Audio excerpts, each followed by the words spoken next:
go. Okay, Stevie.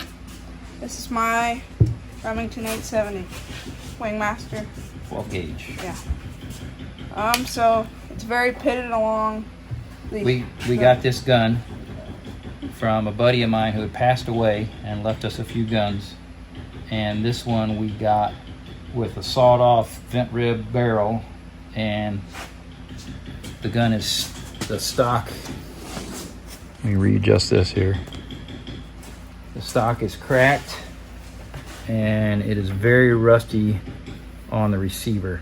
And when I looked around at some other stuff that he had this iron-sighted rifled barrel for it, and it's a blued barrel. So we threw away the other barrel. Obviously, it was complete junk, and put this barrel on. But the stocks are so bad, I'd be afraid to even pull a trigger. I'm afraid that'd break. But anyhow, so we bought some aftermarket Hogue stocks. Stevie just turned 12, and he bought himself the stocks, and we bought him the barrel, which I'm gonna pull it off. And this is an old scope I had laying around. Oh, this is tell them what the difference between these two.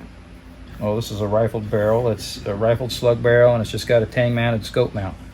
And it's a Mossberg made barrel for a Remington 870. And so we are going to reblue this iron-sighted barrel, and we're going to reblue the magazine tube and the receiver and a couple of other associated parts, and then install the new stocks. Stevie turned 12, like I said, and this is going to be his deer gun, slug gun, and then down the road he can buy himself a new vent rib shot barrel, and this will be a good shotgun, last him probably a lifetime. It's a shame the wood stocks are so bad. Stevie would love to have kept them, but they're bad. And just get some good Hogues, and we don't have to think about it much. They're more durable. So anyhow, we're gonna get to taking this apart, or Stevie's gonna get to taking it apart, and then I'll help him glue it, and we'll redo this barrel as well. So, all right.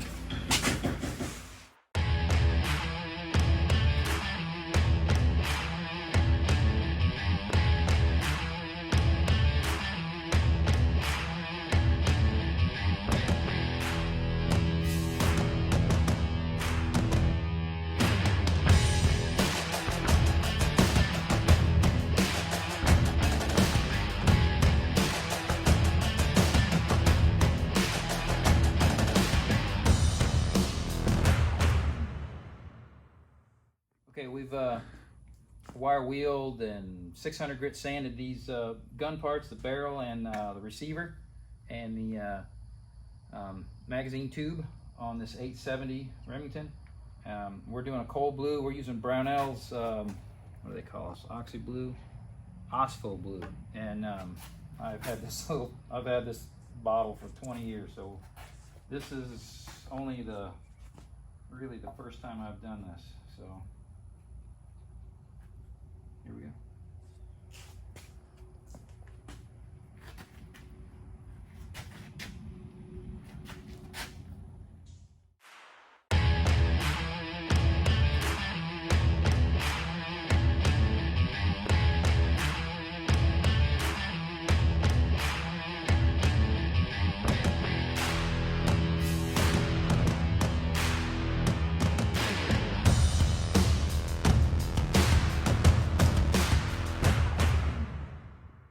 Okay, so we got our first coat of blue on here, and it had a couple spots where somebody had hit it with some wire brush or a steel wool that are light. So I guess we'll hit those again. We're going to hit the whole barrel again, and it did okay, but it was really blotchy when you first did it. But it really needs another coat of it. So here we go.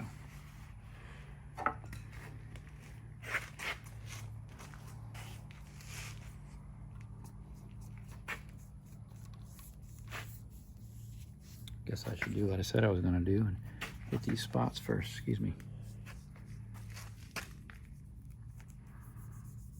Thank you. And you can see that it doesn't like it. Oh, well. It's getting there. I mean, I'll just keep working on it. Yep. A couple of them. Of course, back in there where it was going inside of the gun, it would nick it up, you know, rub it a little bit. It is looking pretty good.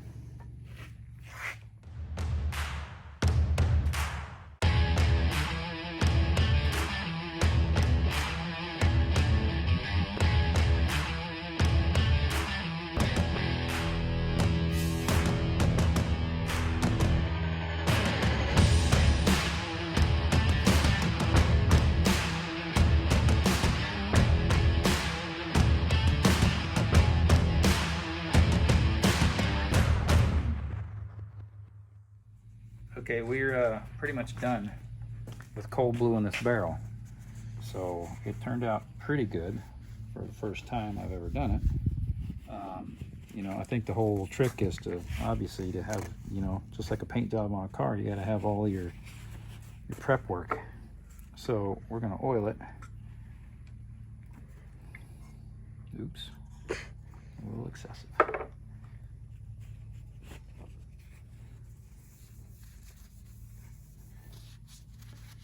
Got the crown, we did the magazine lug. I don't know if you've ever seen them hot blue before, that is a really cool process. But you can't do that on some parts. Alright, it's just been lightly oiled. So we are pretty done with that. So now we're going to try the receiver. You can see it turned out pretty good.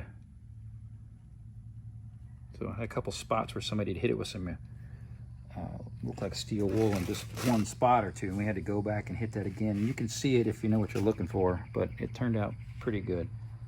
This is just an extra rifled open sight barrel for Stevie's gun, so another Mossberg for an 870. Okay, we'll take this over and we'll get the receiver.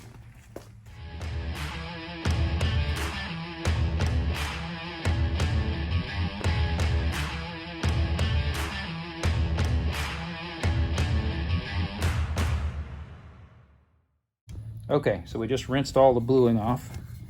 We're gonna rub this in and blend it in, and it's all blotchy until you hit it with some steel wool. And the steel wool just blends that blotchiness right in.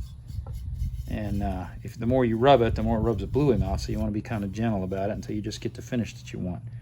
And then you might go over it again. I'm gonna hit it a second time. But it really looks pretty stinking good. So, especially the way this gun was treated, is in terrible condition. That's how we seem to get stuff. So, all right, looks good.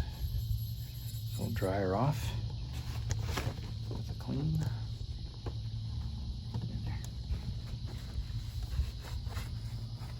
And then we'll do it again.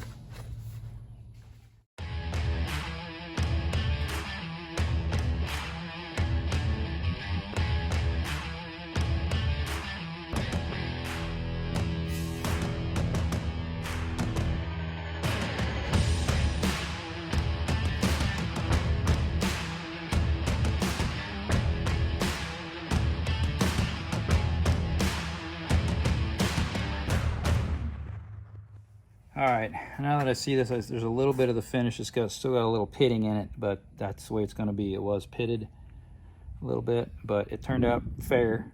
You know, got a dent in it and a couple scratches, but it's mostly protected. We're going to degrease the inside of it. I should have done it to begin with, but I didn't want to contaminate the outside and mess up the bluing. So we're going to clean it out real good and start assembling it tonight. So we're going to let this oil soak in here, and then we'll take it over and start putting it together. Okay, we're starting to put this back together. I've ran all the small parts through the parts washer, and I am threading the nut. Okay. Alrighty. You slide the foregrip. First you take the bolt onto the slide rails. They set right in there. Got to push the little ejector lock tabs out of the way with your fingers, and you'll feel it. You'll gently put a little pressure on it, push them, and it'll snap down in.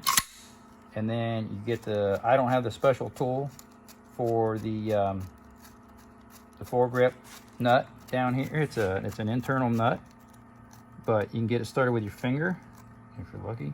And I got it. And you can take a small screwdriver. It's not very tight to begin with, and tighten it up. And if you can get the you get, that's about it. You just get it tightened up with a small screwdriver. Okay, that's it. Oh, dandy. So I have pulled that out. So anyhow, I guess you get to see it. So it slips right on there. These two pieces intermarry, just like that. It sits on the slide rails here. This makes it fun. Try and do it with one hand. You get it started in there together. You got to get the slide rails down in these little detents. First, you got to put it in the right direction. It always helps. Always helps. Okay, you see it'll stop right there. You push the little stops out of the way. It slides right in, and you're done. Let's see my third coming Okay. back out. At this point, I have oiled the mess out of everything, so this thing's going to be a leaky wreck.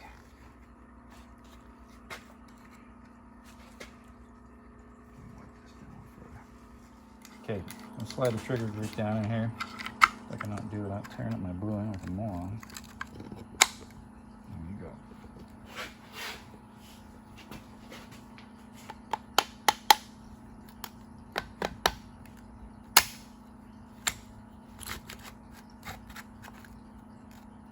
Okay.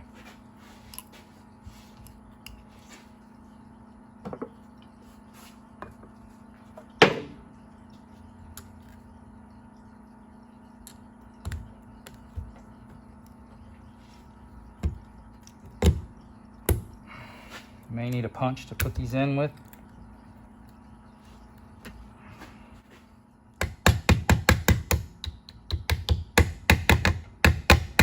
Plastic hammer.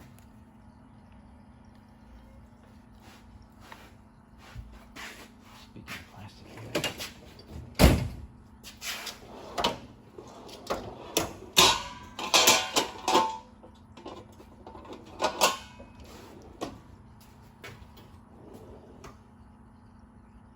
I'm gonna get that plastic hammer off the back bench.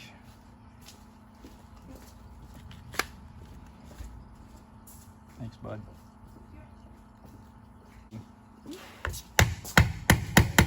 boy. What, not want to go anywhere? You want to get those punches? Just take it back out and see what's up. Hold on to that.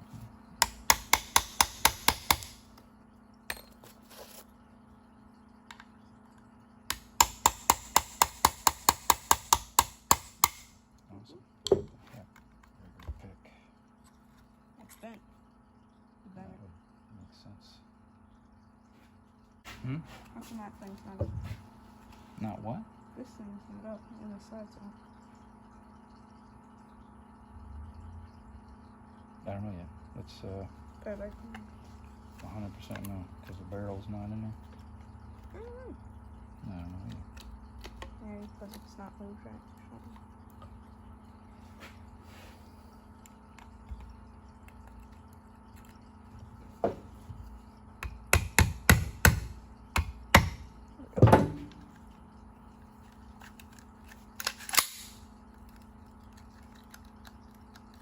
Feels right. Isn't that right? Or was it higher than that? But not go back in. Just don't. There we go. Just feel Yeah, it. there we go. Is that right? Yeah, it's Okay. correct. It just wasn't all the way out. Oh, it's did. Oh.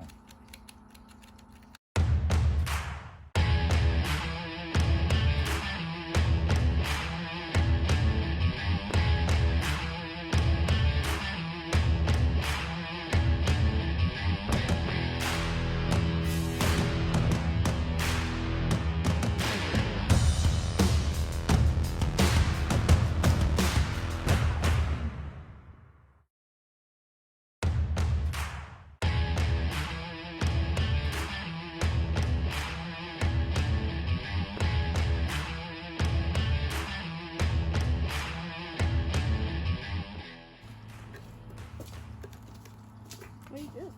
Tightening that nut up a little more.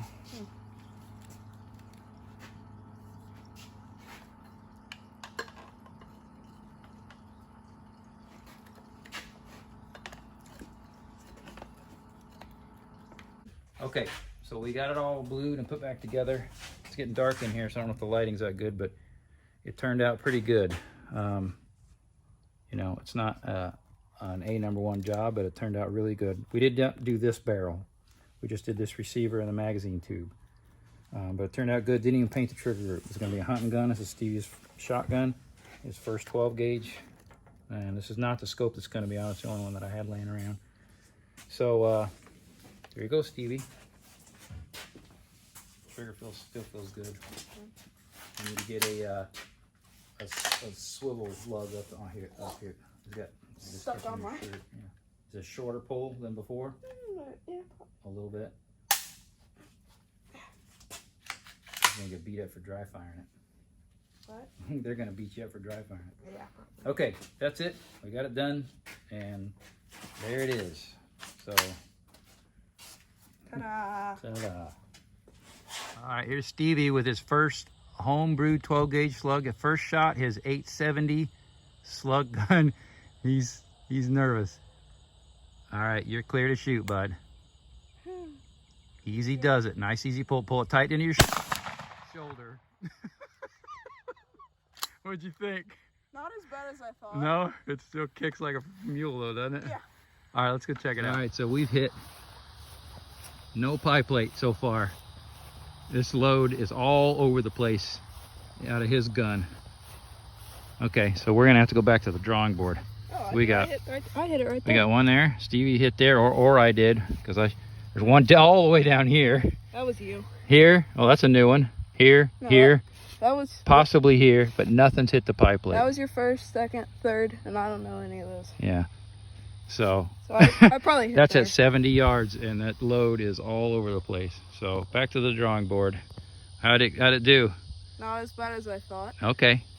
You could pull a trigger on that, right? Yeah, good. Your Mossberg 500 makes your shoulder dead. Yeah.